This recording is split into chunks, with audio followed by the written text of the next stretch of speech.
포로 후 역사서 제6강을 시작하겠습니다. 지난 시간에 우시야, 히스기야의 3대 위기를 제가 말씀을 드렸죠. 하나님께서 히스기야의 기도를 들으시고 3대 위기를 극복하게 하십니다.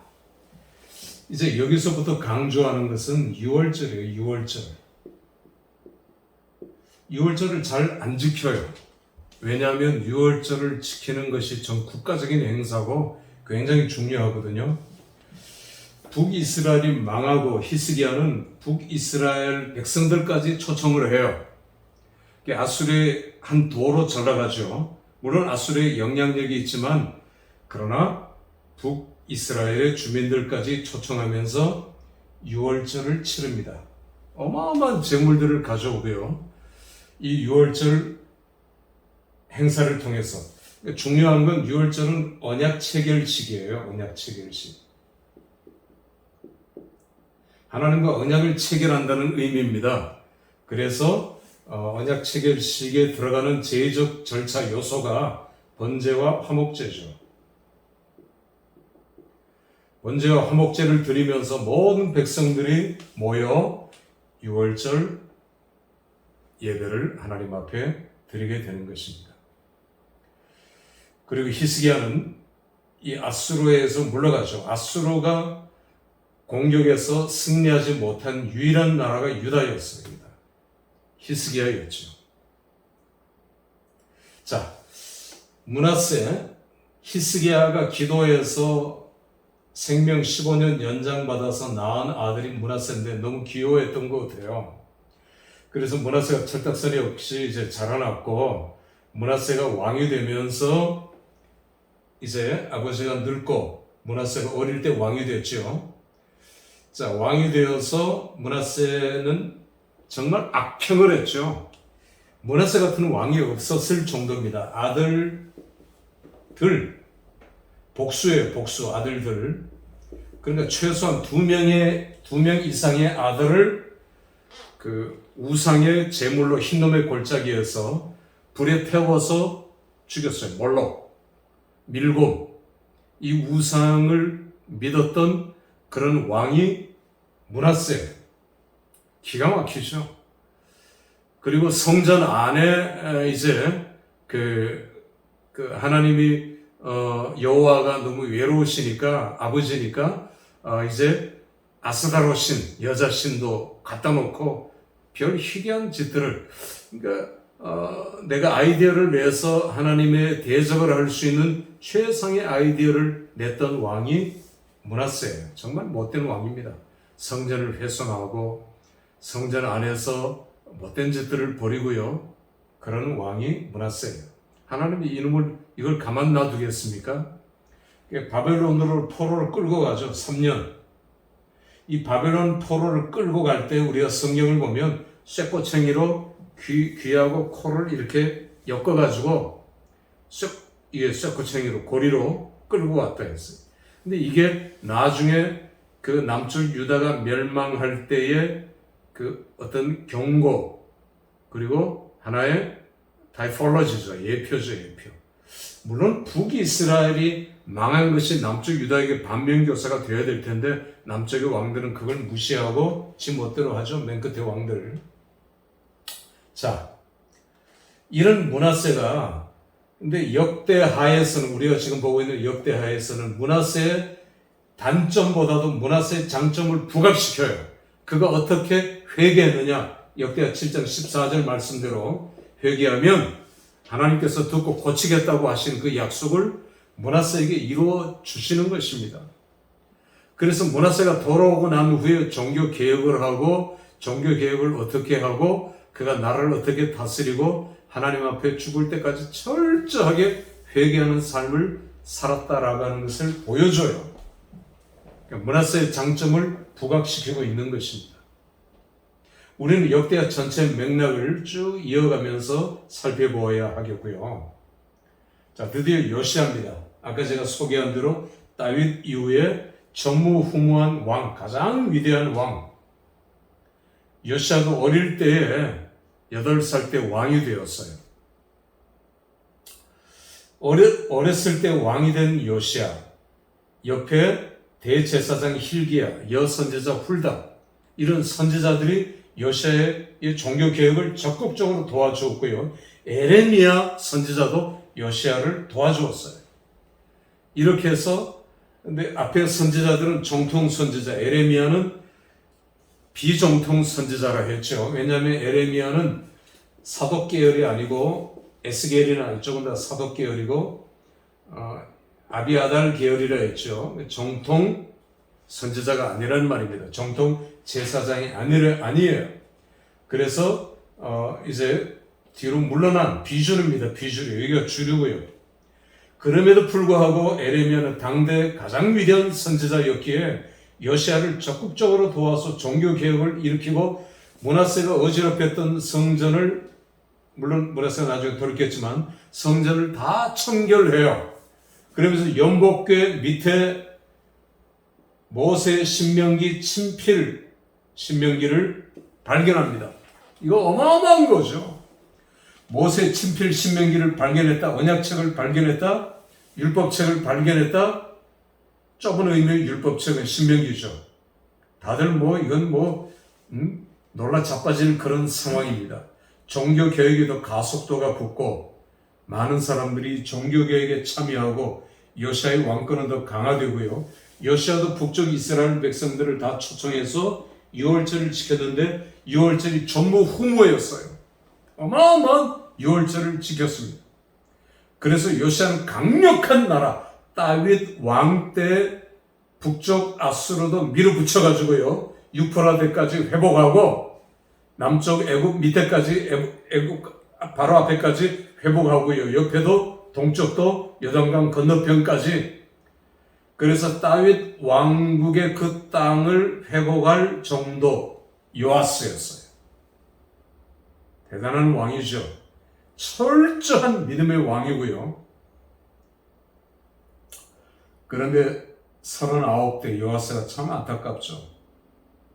남쪽 왕이 누구가, 자, 이때 세계 정세는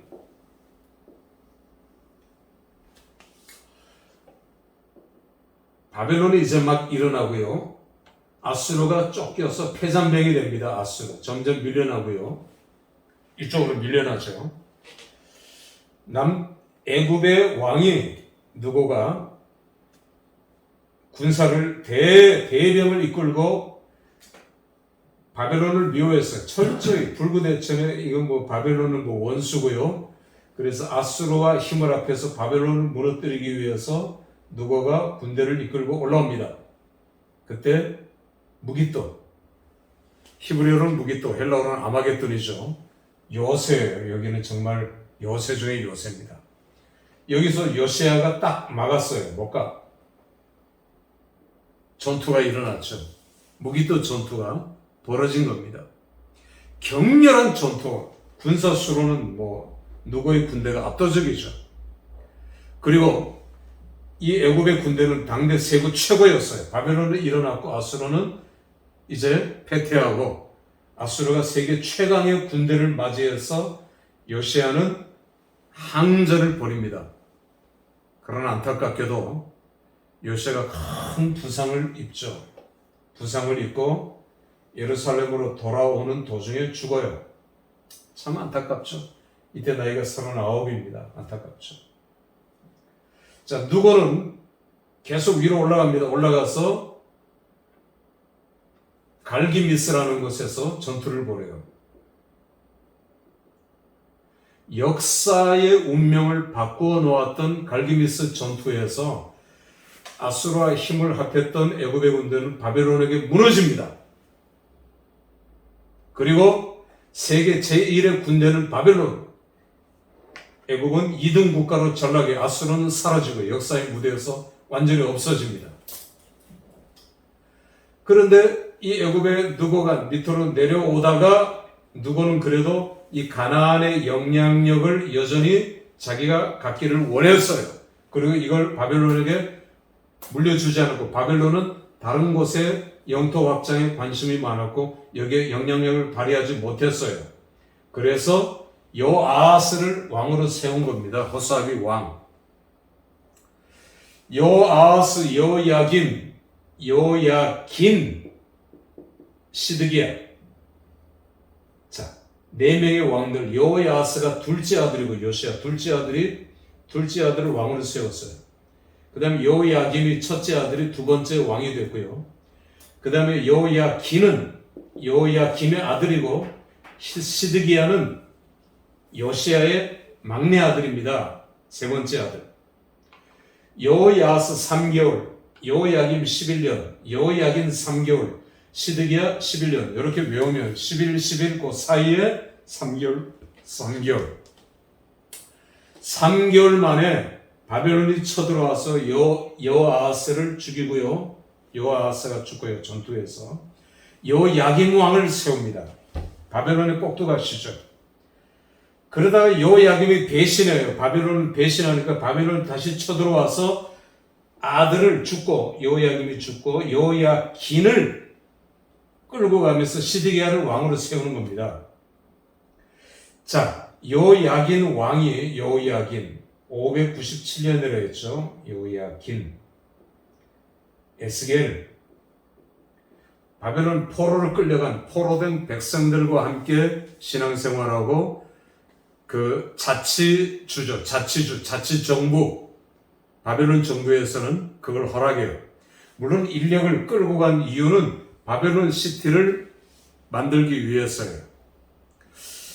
여러분, 바벨론 시티는 이렇게 직사각형 형태로 되어 있는데 이 높이가 12m, 3층 높이고요. 헤로도토스, 역사의 아버지라고 불리는 헤로도토스가 이 바벨론을 방문해서 자기가 직접 본 것을 헤로도토스의 역사 얘기에서 기록을 했어요.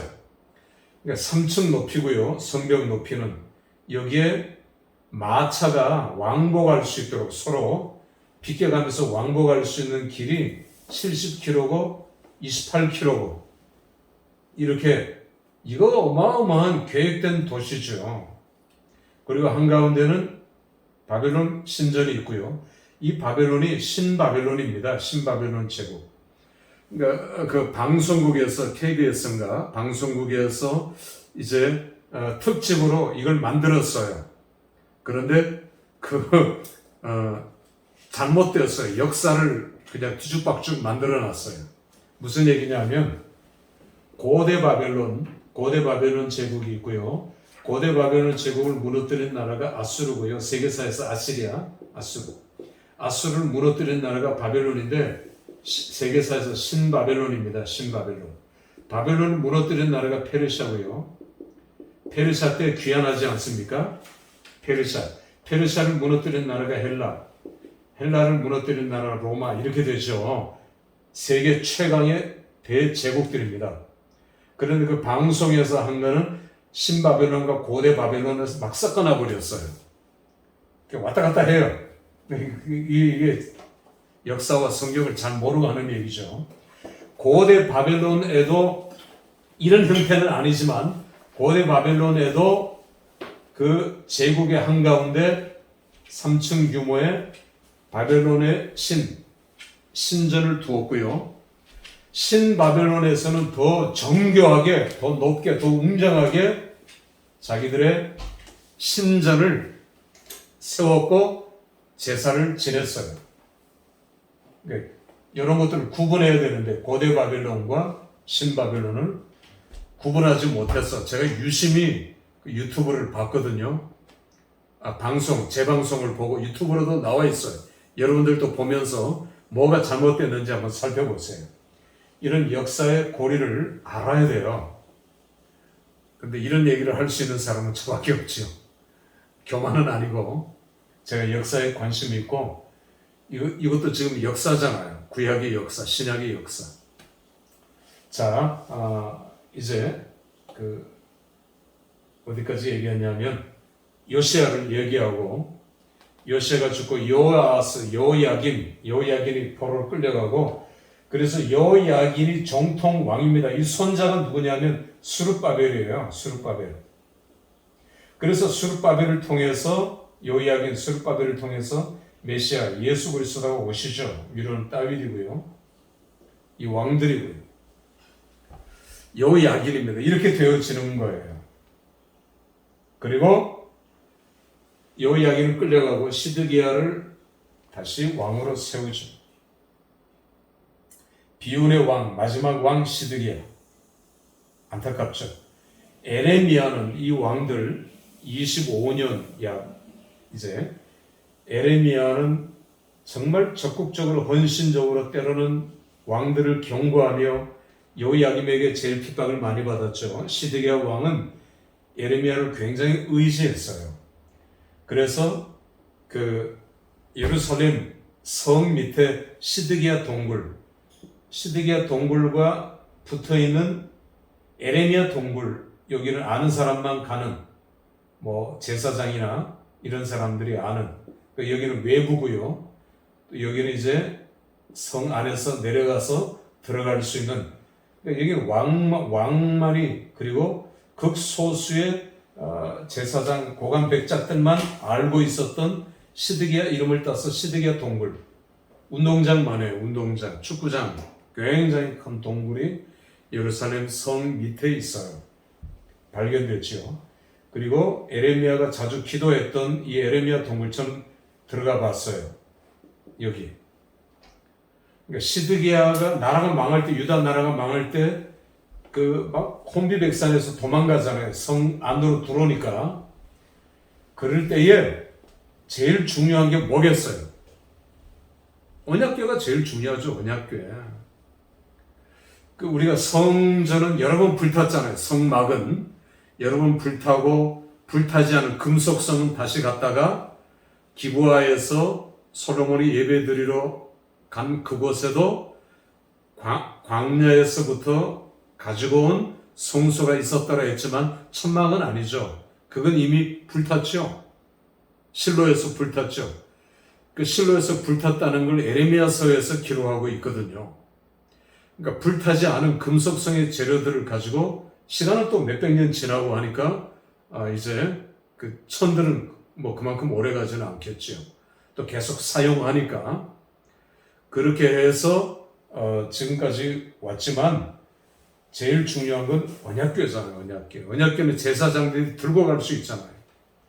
들고 어디로 튀겠습니까? 어디로 도망가겠어요? 여기 밖으로는 못 가잖아요. 포위되었고 지금 막 밀려 들어오고 있는데 이건 10중 8구 일로 내려가는 겁니다.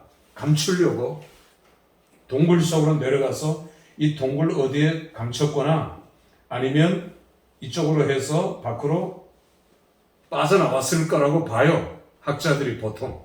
그리고 어디에 숨겼는지 장소는 모르죠. 그 장소를 찾기 위해서 이제 비행기도 띄우고 이스라엘 정부에서 지금까지도 언약궤를 찾기 위해서. 물론 유튜브 같은 데 보면 이제 이 안에 숨겨져 있다는 걸 이제 얘기하기도 하는데 그것도 신빙성은 있어요. 왜냐하면 이 안에 숨겼는데 밖에도 다 포위가 됐는데 빠져나가는 게 쉽지 않지요. 이 학설도 있지만 그래서 이 안에 굉장히 넓은 장소고 꼬불꼬불하고 길이 여러 가려고 하니까 숨겨두었는데 이 예루살렘에는 지진이 여러 번 있었습니다. 그 지진 때문에 구례의 형태가 망가지고 변형되고 바뀌고 그러면서 그 언약궤가 숨겨져 있던 장소가 차단되기도 했겠지요. 그런 일들도 우리가 생각해 볼 수 있는 것입니다. 결국 시드기야는 포로로 끌려가고 두 눈이 뽑힌 채 이제 나라는 망하고 이 나라는 예후드라는 한 도로 이제 전락해버리고 마는 것을 보게 됩니다. 자, 이번에서 이 강의는 마치겠습니다. 수고했습니다.